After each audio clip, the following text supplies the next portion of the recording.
ছুটকি আয় আমার হেল্প কর। লতিকা মা একটু কষ্ট করে তার কাপড়টি গুছাইলাম। ছুটকি সবজি কাটবি।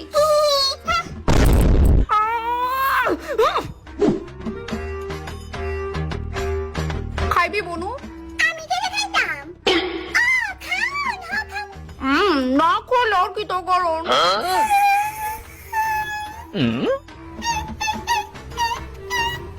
কি তালো?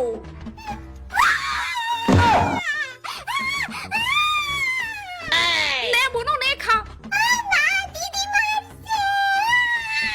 মিশা কথা কইতাছস কে রে? নে নে নে কি তালো হইছে ছুটকি?